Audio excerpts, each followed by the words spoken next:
Welcome back, everyone, to the second half of our reaction to the trial of Charles I. And before we get into that, I want to just say a big thank you to all of our patrons and YouTube members who joined for our first private live stream last night. Went on for about 45 minutes to an hour. We're going to try to do those about once a week. And those are only open to folks who are supporting this channel either through Patreon or as members here on YouTube. And you can do that, I think, for as little as $1 a month.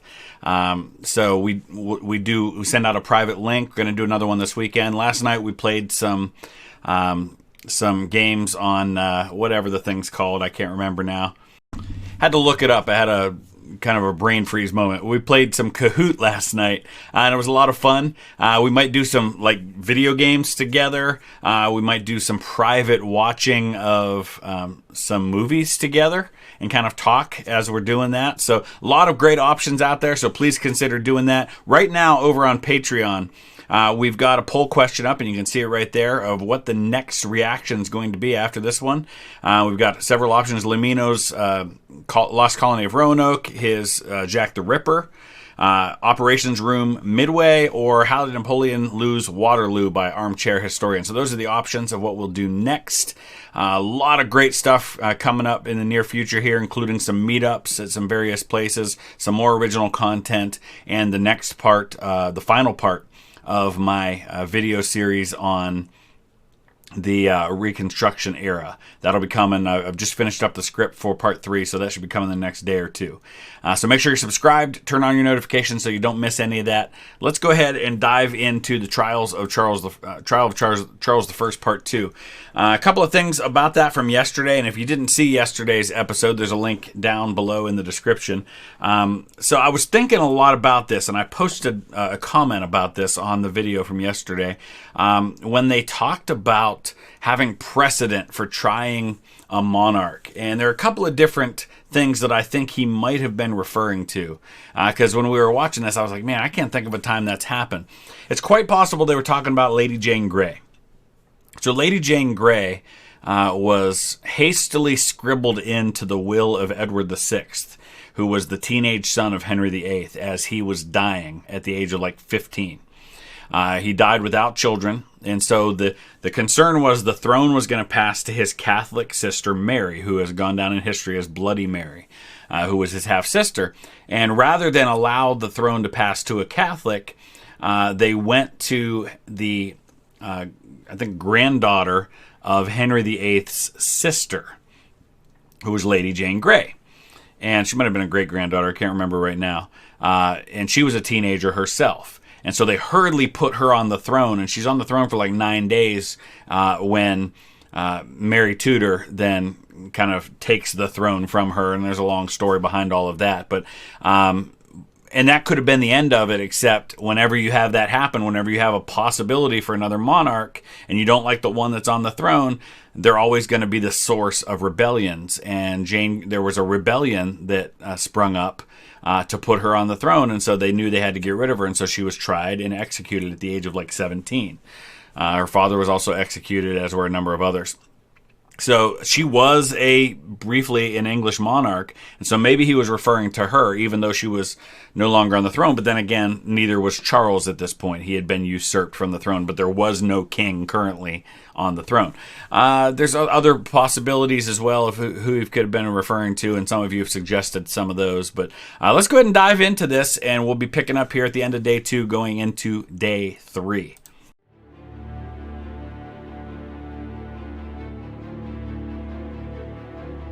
That evening, Oliver Cromwell and some others met with Bradshaw and urged him to change tactics. This wasn't working. Bradshaw maybe didn't fully appreciate this, but people were terrified. Nobody knew if this new regime would survive. Members of the tribunal were actually being persuaded by the king's arguments. They now feared that the tribunal was not a legitimate court of law. Something had to change. Day 3 of the trial began in the old, familiar way. The king was hauled in, and Solicitor General John Cook read the charges. After yet another lengthy speech, Bradshaw asked the king for his plea. Again. This time, Charles was silent. He appeared to be deep in thought. Finally, he spoke up. "When I was here yesterday, I did desire and begin to speak for the liberties of the people of England. I was interrupted. I desire to know yet whether I may speak freely or not." Now, this is a basic human right, is it not? The right to defend yourself in a trial. I know it certainly was a basic right for the English people going back to Magna Carta. Magna Carta, we'll probably do some videos on this at some point, but Magna Carta, Great Charter is basically what it means, goes all the way back to the time of King John. So we're talking the early 1200s, like 1210, 1215, that time period. And King John faced a rebellion from his barons, who demanded on behalf of the people that the people of England be given a charter of liberties, some basic rights that they were entitled to, things like the right to defend yourself in trial, to the right to know what you're being charged with, just so the king didn't have just unlimited power to do absolutely anything he wanted. It was a limit on the monarch's power. Now, John had no choice but to agree to this, and he immediately pled with the Pope to have it annulled afterwards and started going back on it. But that is, for the better part of a half a millennia at this point, the thing that England has been built on. And so now the king finds himself on the other end of that, and he's demanding that basic right of being able to speak in your own defense. This was different. Bradshaw was caught off guard. He stumblingly told the king that he could not enter into a discourse at this time, and that first he must answer the charge laid before him. The king was well prepared. He raised his voice so everybody in the room could hear. "For the charge, I value it not a rush. It is the liberties of the people of England I stand for." He was playing to the crowd now. Yep. Bradshaw was instantly enraged. He rose to his feet and took a few steps towards the king, as if things were about to get physical. He shouted, "Truly, sir, men's intentions ought to be known by their actions. You have written your meaning in bloody characters throughout the whole kingdom." Bradshaw was speaking of the Civil War. How dare the king pretend to defend liberty when he had killed tens of thousands of his own people? Now, several of you mentioned that this is technically like a part 2, where there was a previous episode about whether or not a king can commit crimes, and it gives a little bit more of the background into the English Civil War and what happened. So we'll go back and cover that at some point in the very near future. When I went to this, it appeared like it was a standalone thing. I didn't know there was something before it. So if you're wondering about more of that background, we will get to that. The king tried to interject again, but Bradshaw turned and began speaking to the clerk. The king was to be held in contempt of court. There it is. He ended his instructions with the phrase, "Clerk, do your duty." At this, the king let out a snort and muttered something under his breath. Bradshaw turned to the king. "You are before a court of justice." The king looked to the row of soldiers behind him. "I see before me a power." With that, Lord President Bradshaw adjourned proceedings and ordered the prisoner removed. As promised, he had changed tactics. The king had been found in contempt of court. Under English law at the time, his presence at his own trial was no longer necessary. Bradshaw and the High Court of Justice would begin hearing evidence without him. 3 days in, he's done now, the king is.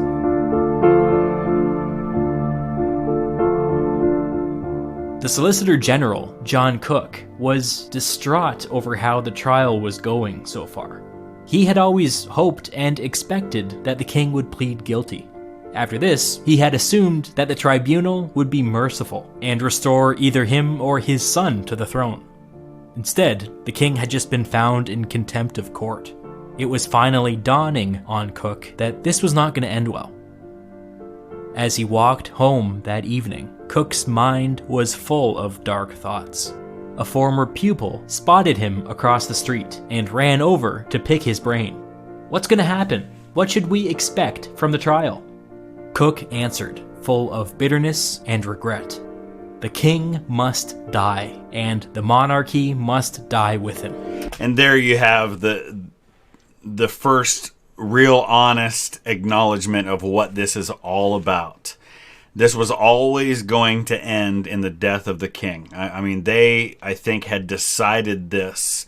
The moment they decided to make the rump parliament, which I alluded to yesterday, which is basically where they got rid of anybody who might have opposed what they were about to do from the parliament, so they would have a parliament that would support what they needed. Once they made that decision, the king's fate was really sealed, and this was always going to end with his execution.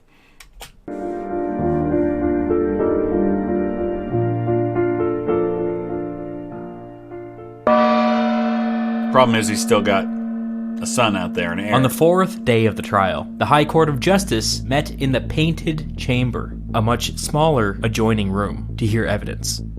The Solicitor General, John Cook, had charged the king with being a tyrant, a traitor, and a murderer. These would be tough charges to prove against the head of state, but fortunately the king would not be present to advocate in his own defense. Cook decided to really focus the testimony on whether or not Charles was a traitor, since it seemed obvious that the questions of tyranny and murder would follow naturally from that. And as we talked about yesterday, treason is really an interesting charge to levy at a king in a system where the king is the source of authority in the government. And just like today, that's still technically true, and we talked about this a little bit yesterday. It's an interesting system where you have the monarch, Queen Elizabeth II, who is the source of all authority, but really wields no real authority, though she technically has it. I mean, in theory, she could still exercise that in many ways, but she does not. But she's the source of that. And so likewise, I mean, so treason technically is against the crown. And so how does one commit treason against one's self? So they've got to redefine what treason is here as being against the people. And that's why, you know, they're now defining the government as parliament, not the monarch, which means it's the people. And so they've got to reshape how people see all of this. At the time, the traditional definition of the word treason was when somebody took up arms against their king. And not only that, but at a time in history, even to imagine the king's death, like if you sat around daydreaming about the death of the king, that was treason. But the House of Commons and the High Court of Justice had gone to great lengths to argue that the state's power emanated not from the king, but from the people. There you go. That's everything I just said. This. I didn't know he was going to say that. If the king was the embodiment of the state, and the state's power came from the people, then attacking the people was kind of like attacking the king. This was a core tenet of popular sovereignty. Yep.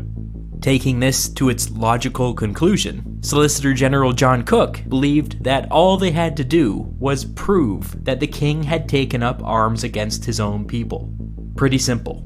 Cook began bringing forward a steady stream of witnesses to testify against the king.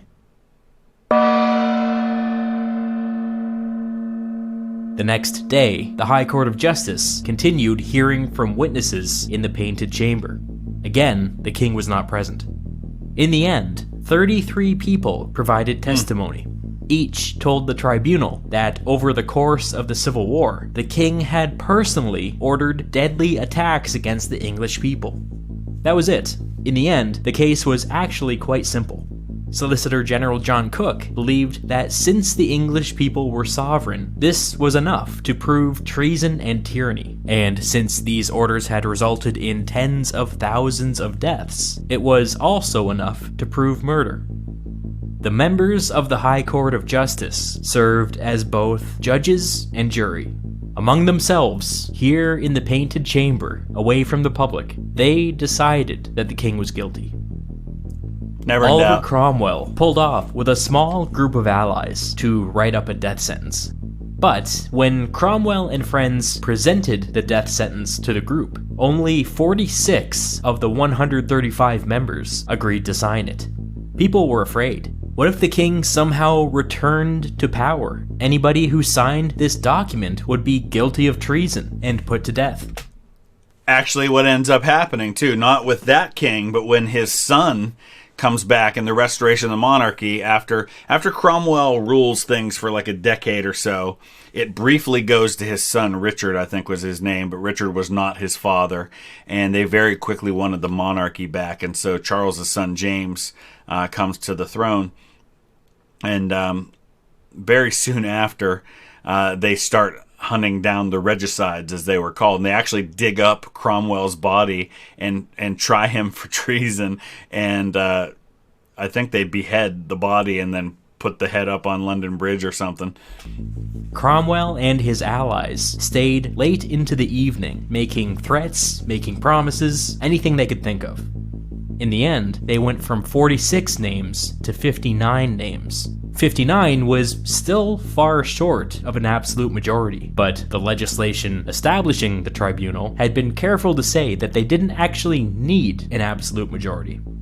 Some have argued, and I'm inclined to believe this, that 59 was an important benchmark because it represented a majority of those who had actually shown up to the trial. Yeah, and I should mention, I was thinking about this afterwards, Charles' son was Charles II, it wasn't James. James came after him. This would be enough to satisfy the public. On the 6th day, the High Court of Justice met back in the original hall in Westminster. Today, the king was invited back to his own trial. To hear his death When sentence. Charles entered the room, the soldiers met him with cries of "Justice" and "Execution."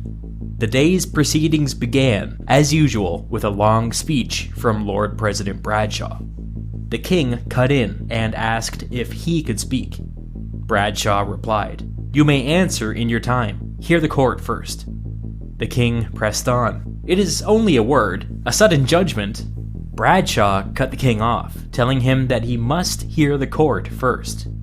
Bradshaw continued to speak, saying, in part, that the king was charged with, quote, treason and other high crimes exhibited against him by the people of England. A woman's voice rang out from the gallery. "It is a lie, not a quarter of them." Another woman joined in. "Oliver Cromwell is a traitor." It was the Lady Fairfax again. This time she had a friend with her. They were both wearing disguises. Disguise, that's awesome. Now Fairfax, I mean, he's one of the leading generals on Oliver Cromwell's side during the English Civil War. He was the guy that was leading a lot of these troops, and so this is kind of a big deal, but 1649, a woman speaking up like this, big deal. Cool stuff. Orders were given, and soldiers pointed their muskets at the crowd. The room fell into chaos. Dang. The two women escaped in the confusion. And so here's this is really what this is about. And this often happens, as we mentioned yesterday. You replace one tyrant with another. You're going to use military force. So here you are claiming to be speaking on behalf of the people, and you're accusing the king of taking up arms against the people. And what do? You have your men point guns at the people. I mean, come on, you hypocrites. Like I said yesterday, there's nobody good on either side. Can I just say that wearing a disguise to a trial and then calling one of the judges a traitor is just so awesome? It is. It really is. When order was restored, Bradshaw resumed his speech. He said that the tribunal had already agreed upon a sentence, So the king hasn't even had a chance to speak in his own defense, and they're already telling him, we've already found you guilty, we've already agreed on a sentence. Would be read momentarily. But if the king would like to make a speech in his own defense, now would be the time. What's the point? Bradshaw was laying a clever trap. The phrase, "in his own defense," was key.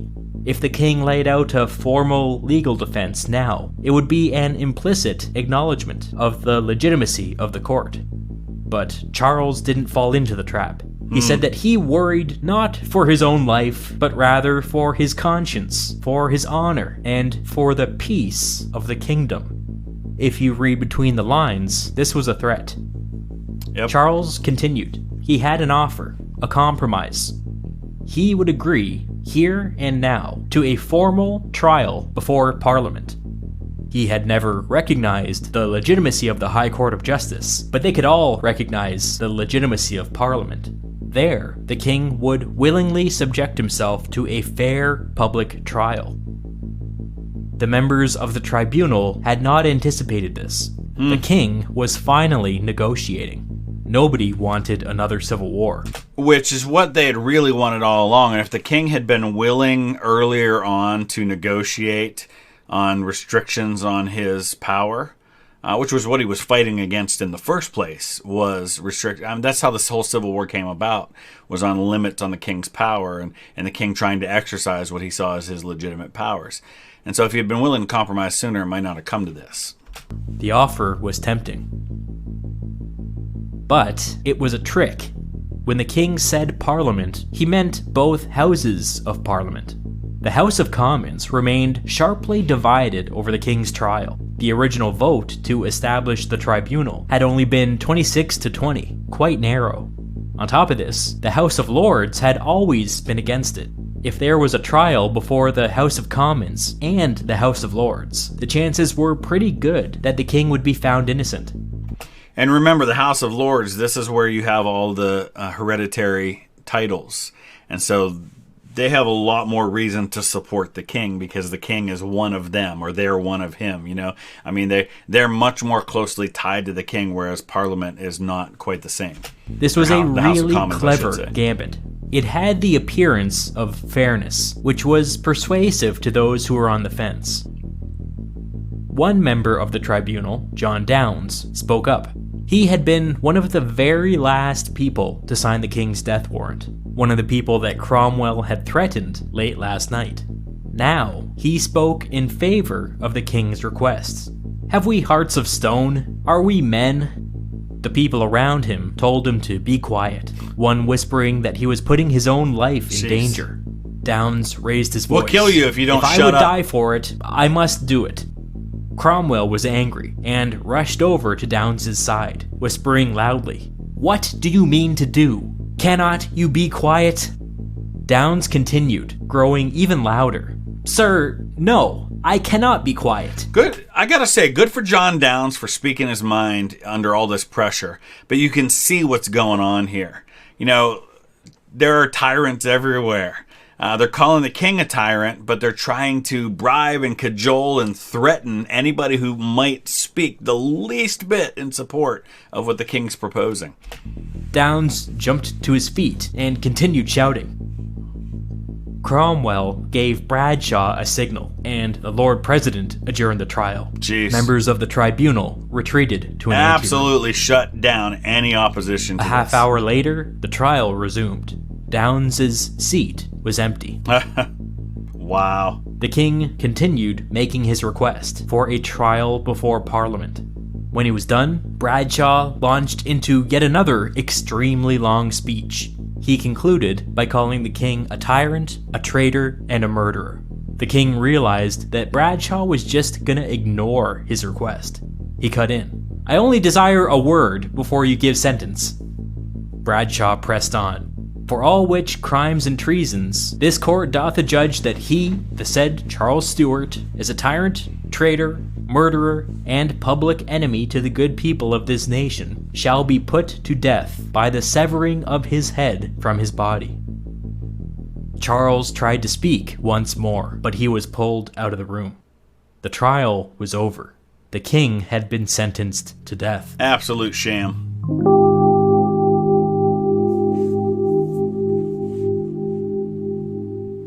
At the time of the trial of Charles I, there was a tradition in England that went back at least 100 years that went a little something like this.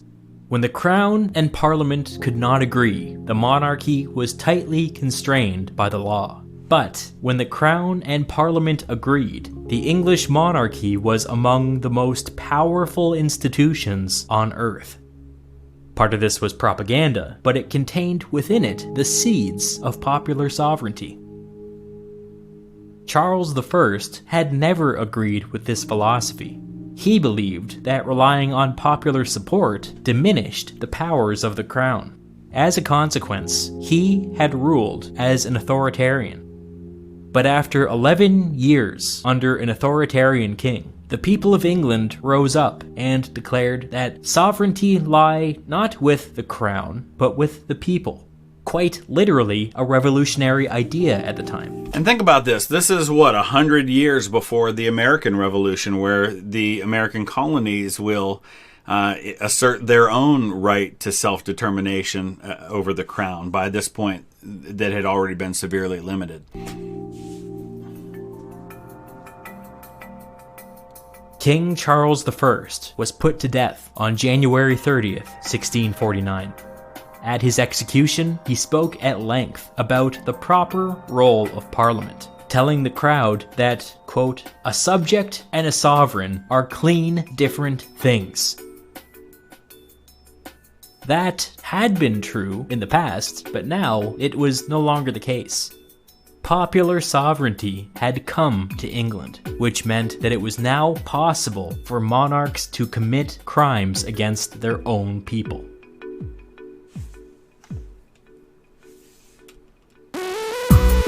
Interesting. So, and in the aftermath of that, Charles is executed at Whitehall. They had built basically a platform, a stage outside of Whitehall, and it was a cold day.